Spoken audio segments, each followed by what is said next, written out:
अस्सलाम वालेकुम मेरी प्यारी प्यारी सी यूट्यूब फैमिली, कैसे हैं आप लोग सब। आई होप कि आप लोग सब बिल्कुल ठीक ठाक होंगे और अपने अपने घरों में खूब मज़े से होंगे। जनाब आज का व्लॉग जो है ना वो है जी मेरी वीकेंड की रूटीन। अच्छा, वीकेंड पे ना मेरी नॉर्मली कोशिश होती है कि बाकी सारे दिनों में तो इतने काम करते हैं, तो वीकेंड जो है ना वो फैमिली टाइम हो, ज़रा रिलैक्सर डे हो, काम पहले वहले से हो के रखे हो ताकि उस दिन जो है ना वो ज़्यादा फैमिली अपना फ़न इंजॉय करे।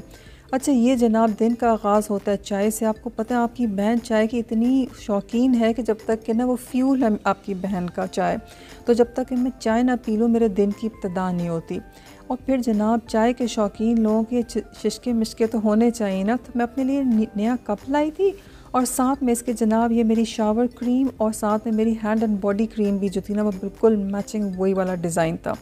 मैंने कहा जनाब ज़रा कुछ मैचिंग वैचिंग मैं रखूँगी कप के साथ। अच्छा, मैंने हैंड क्रीम जो है ना मैं लाई हूँ तो इसको मैंने किचन में ही रख दिया कि किचन में ये होता है कि आपका टाइम ज़्यादा स्पेंड हो रहा होता है एज़ अ हाउसवाइफ। तो आप जो है ना वो जब भी अपने हैंड्स वॉश करें, अगर आप क्रीम लगाने की बहुत आदत डाल लें तो एक तो ये होता है कि आपके नेल्स जो है वो चिप नहीं होते। फिर यहाँ पर वेदर बहुत ज़्यादा ड्राई है, तो अगर आप जो है ना वो हैंड क्रीम वगैरह लगा अगर इग्नोर कर देते हैं तो फिर आपके हैंड्स की स्किन बहुत ख़राब हो जाती है।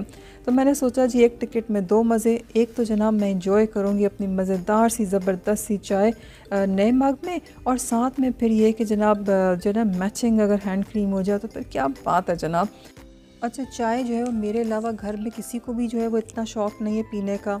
सिर्फ आपकी बहन है जिसको दुश्मनी की हद तक जो है ना चाय से प्यार है। तो जनाब उसी प्यार को निभाते हुए मैंने चाय पी और उसके बाद जनाब मैं निकल गई हूँ। आज एक्चुअली मेरी हेयर ड्रेसर के पास अपॉइंटमेंट थी, मुझे अपनी हेयर ट्रीटमेंट करानी थी। वही जो हम सारी ख़वातीन के मसले हैं कि जनाब वो बालों को कुछ ना कुछ कराना पड़ता है कि हम इतने ट्रीटमेंट्स कराते हैं कि उसके बाद ना वो बाल रफ़ और ड्राई से हो जाते हैं। तो आज मुझे एक्चुअली क्या था कि अपने बालों को ट्रीट कराने जाना था और पहले से अपॉइंटमेंट ली हुई थी ताकि कोई वेटिंग टाइम नहीं हो। और ये मैं हूँ जी on my way to the salon.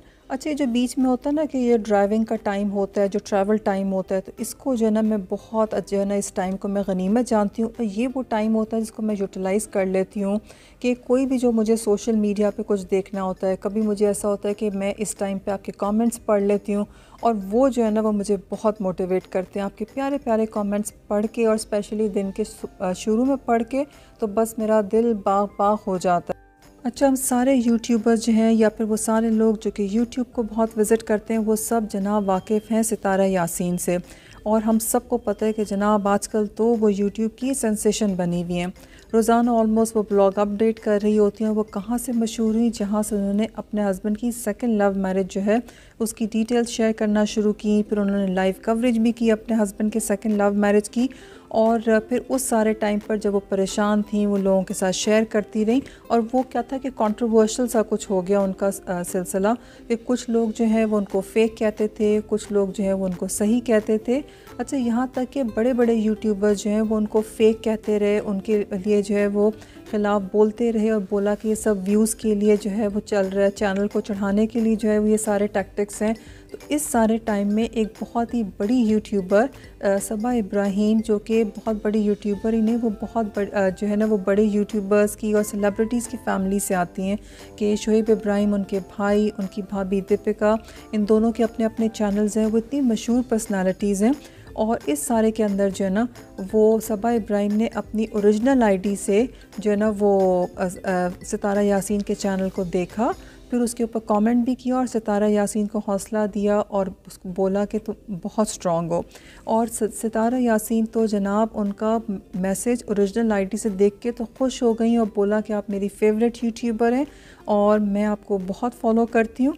और इसके ऊपर जो है ना वो फिर सबा इब्राहिम ने उनको बोला कि जी मेरी अम्मी जो है उनका नाम भी सितारा है।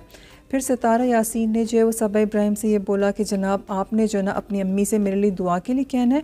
सबा इब्राहिम ने बोला कि स्ट्रॉन्ग रहो, खुश रहो और मैं अपनी अम्मी से जो है वो तुम्हारे लिए दुआ करने के लिए ज़रूर कहूँगी।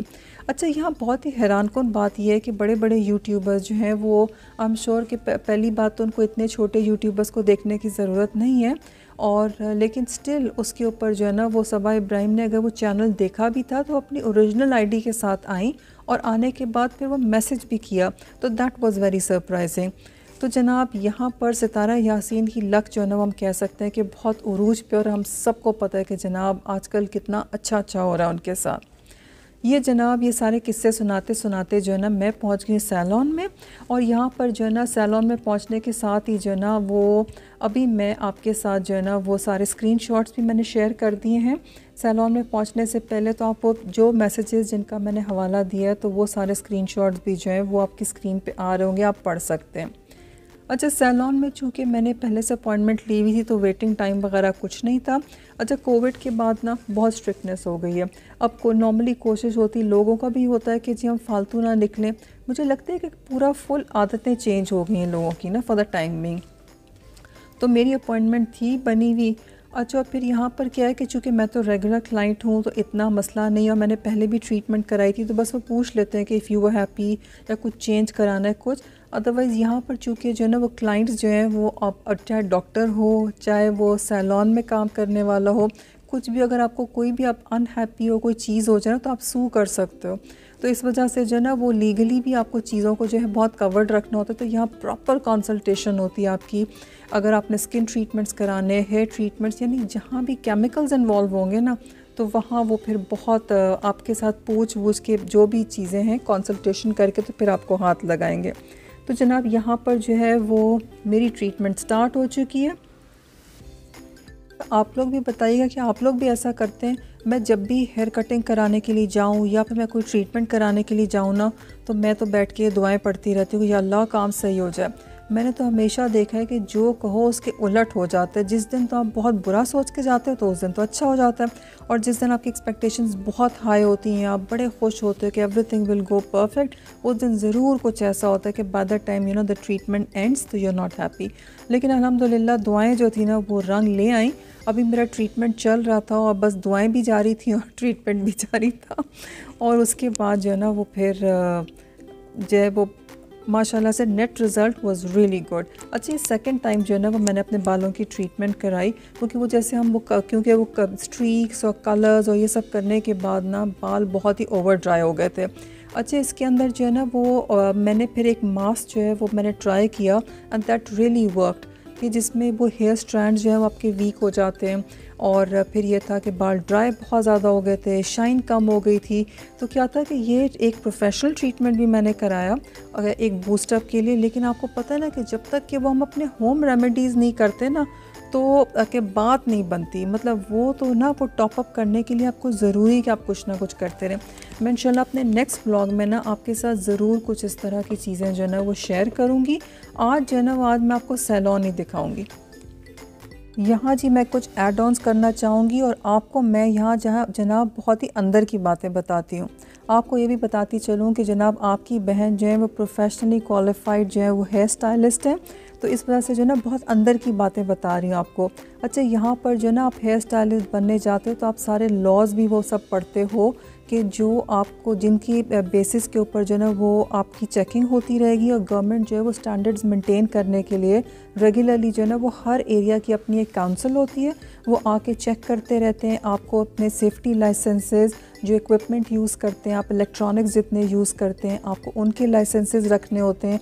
और प्लस वो गवर्नमेंट आके ये चेक भी करते हैं गवर्नमेंट ऑफिसर्स कि जो है ना आपने जितने जो है वो इक्विपमेंट यूज़ किया है क्या वो अच्छे से जो है ना वो स्टेरिलाइज होता है। और आप स्टेरिलाइजेशन के लिए भी जो है ना वो डिफरेंट ऑप्शन हैं, आप कौन सी चीज़ के लिए क्या जो है ना वो यूज़ कर रहे हैं। तो जनाब ये सारे सेफ्टी स्टैंडर्ड्स मेंटेन करना जो है वो बहुत ज़रूरी है। अगर आप नहीं करते तो आपका सैलून जो है वो बंद भी हो सकता है। तो ये जनाब आपकी बहन निकली थी, और चूँकि छुट्टी का दिन था तो सोचा हुआ था कि भाई अब घर जाके खाना शाना नहीं पकाना। अच्छा, ये पास में जो है ना ये पिज़्ज़ा शॉप थी और इसका पिज़्ज़ा बहुत ही मज़े का होता है। तो फिर जनाब लगे हाथों ये अब हमने पिज़्ज़ाज़ ले लिए थे, और ये पिज़्ज़ा का जो है ना बहुत वेटिंग टाइम भी नहीं होता, 20 मिनट्स वो बोलते हैं, और 20 मिनट्स में आपका यमी सा पिज़्ज़ा जो है ना वो रेडी होता है। ये हम घर आए तो जी ये जो हमारी मानो थी पिज़्ज़ा को देख के she wanted to have a pizza, और उसने बिल्कुल इनकार कर दिया था कि उसने कुछ नहीं खाना। ये आप देख रहे हैं कि उसको उसका फूड दिखा रहे हैं कि she wants to eat that, लेकिन नहीं, शी इज़ लीस्ट इंटरेस्टेड, उसको हमारे साथ पिज़्ज़ा ही खाना था। लेकिन खैर जनाब फिर मानो को जनाब हमने दिया उसका खाना, she is busy having her meal, और ये जनाब अब हम इंजॉय करेंगे अपना इवनिंग पिज़्ज़ा पार्टी के साथ। अच्छा, ये जो है ना पिज़्ज़ा इसके अंदर बहुत सारे फ्लेवर्स होते हैं, और इसमें अबाउट 5 to 7 टॉपिंग्स जो है ना वो आप अपनी चॉइस की डलवा सकते हैं। इसके अंदर मैंने तो एक्चुअली डिफरेंट ही डलवाई थी, लेकिन जब बन के आई तो टेस्ट में बहुत ड्रास्टिक डिफरेंस नहीं था। ऑलमोस्ट देखने में भी काफ़ी एक जैसे ही लग रहे थे और खाने में भी इतना डिफरेंस नहीं था। अच्छा, बहुत सारे लोग ना पिज़्ज़ा की साइड का जो क्रंची सा पार्ट होता है ना छोड़ देते हैं, लेकिन टू स्टार्ट विद मुझे सबसे पहले जो है ना वो क्रंची पार्ट को ही खाना होता है। अच्छा, आप लोगों को जो वो क्रंची पार्ट पसंद है या आप छोड़ देते हैं, ये प्लीज़ आपने मुझे कमेंट्स में ज़रूर बताना है। और ये आप देख सकते हैं जनाब, आपकी बहन ने बिगनिंग कर दी और मेरी बिस्मिल्लाह हो रही है जनाब क्रंची पार्ट से। अच्छा, इसके साथ ही जनाब अब मैं जा रही हूँ अपना ये यमी सा पिज़्ज़ा खाने के लिए। आई होप कि मेरा आज का व्लॉग जो है वो आपको अच्छा लगा होगा। अगर आपको अच्छा लगा हो तो लाइक करना बिल्कुल ना भूलिएगा। चैनल को सब्सक्राइब कर दें। दुआओं में मुझे और मेरी फैमिली को ज़रूर याद रखिएगा। मेरी दुआओं में आप लोग हमेशा होते ही होते हैं। अपना बहुत ख्याल रखें। Stay happy, stay motivated. मिलते हैं नेक्स्ट वीडियो में। अल्लाह हाफिज़।